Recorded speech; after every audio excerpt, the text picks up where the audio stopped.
Chapter 5. After this, there was a feast of the Jews, and Jesus went up to Jerusalem.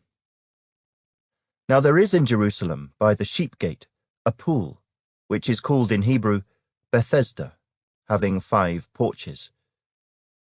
In these lay a great multitude of sick people, blind, lame, paralyzed, waiting for the moving of the water.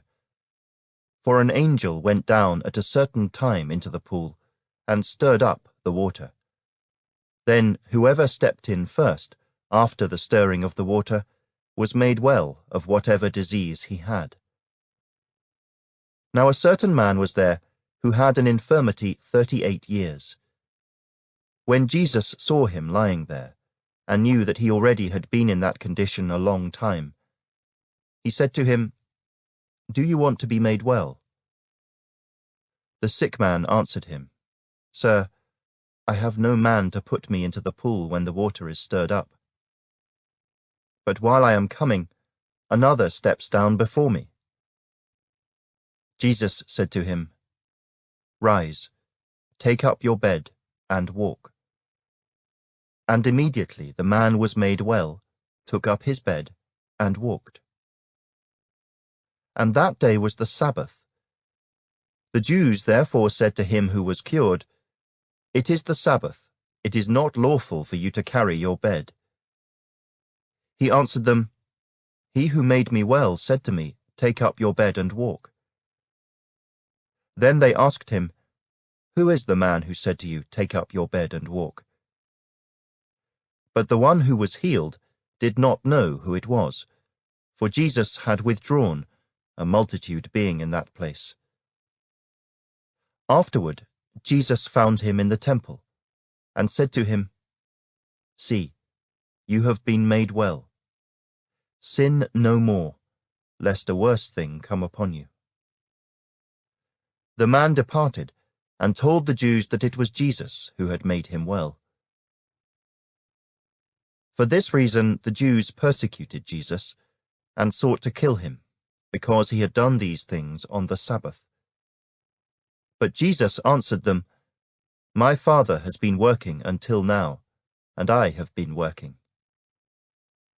Therefore the Jews sought all the more to kill him, because he not only broke the Sabbath, but also said that God was his Father, making himself equal with God.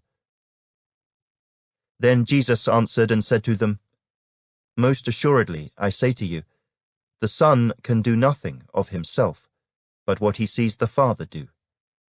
For whatever he does, the Son also does in like manner. For the Father loves the Son, and shows him all things that he himself does.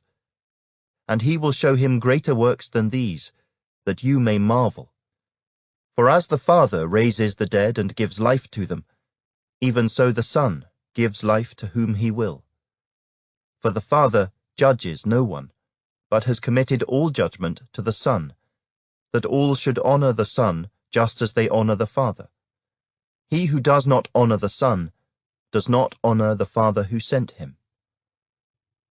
Most assuredly, I say to you, he who hears my word and believes in him who sent me has everlasting life, and shall not come into judgment, but has passed from death into life. Most assuredly, I say to you, the hour is coming, and now is, when the dead will hear the voice of the Son of God, and those who hear will live.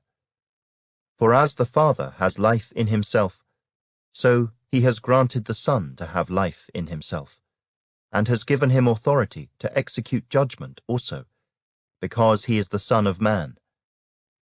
Do not marvel at this, for the hour is coming in which all who are in the graves will hear his voice and come forth, those who have done good to the resurrection of life, and those who have done evil to the resurrection of condemnation.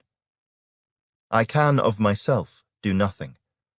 As I hear, I judge, and my judgment is righteous, because I do not seek my own will, but the will of the Father who sent me. If I bear witness of myself, my witness is not true. There is another who bears witness of me, and I know that the witness which he witnesses of me is true. You have sent to John, and he has borne witness to the truth. Yet I do not receive testimony from man, but I say these things that you may be saved. He was the burning and shining lamp, and you were willing for a time to rejoice in his light. But I have a greater witness than John's. For the works which the Father has given me to finish, the very works that I do, bear witness of me, that the Father has sent me. And the Father himself, who sent me, has testified of me.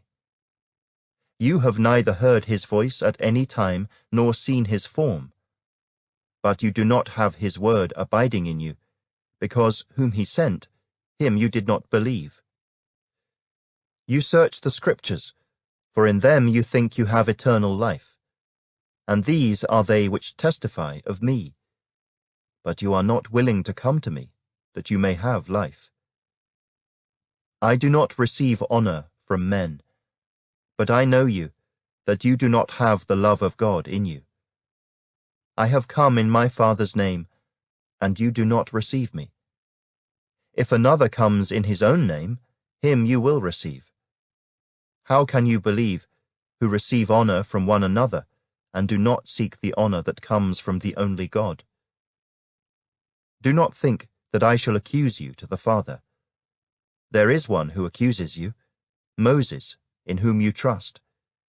For if you believed Moses, you would believe me, for he wrote about me. But if you do not believe his writings, how will you believe my words?